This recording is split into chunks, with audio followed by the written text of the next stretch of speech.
Today we're tackling a common question that every smart TV owner has at some point. How do you switch HDMI inputs on your smart TV? Whether you're switching between your gaming console, streaming device, or Blu-ray player, we'll walk you through the simple steps to change HDMI inputs on your Pioneer Smart TV.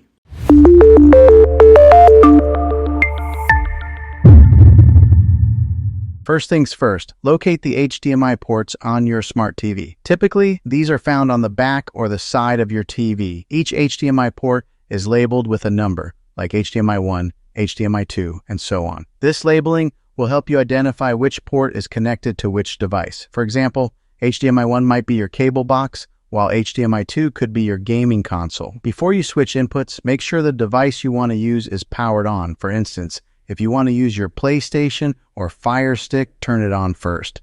This ensures your TV can detect the active device when you switch inputs.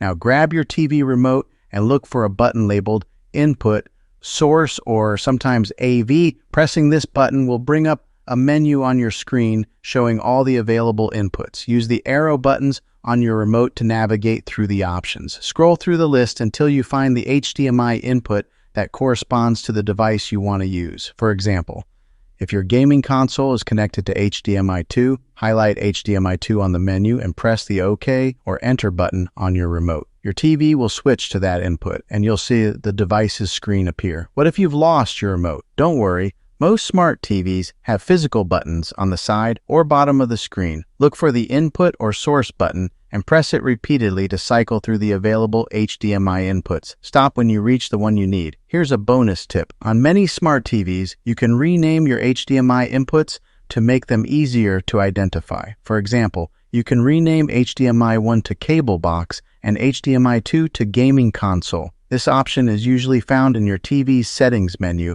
under input labels or source names. And that's it. Switching HDMI inputs on your smart TV is quick and easy, whether you're using a remote or not. Now you can seamlessly jump between all your devices and enjoy your favorite shows, games, and more. If you found this guide helpful, make sure to give this video a thumbs up and subscribe to the channel for more smart TV tips and tricks. Have any other questions about your smart TV? Drop them in the comments below and we'll cover them in a future video. Thanks for watching, and we'll see you next time.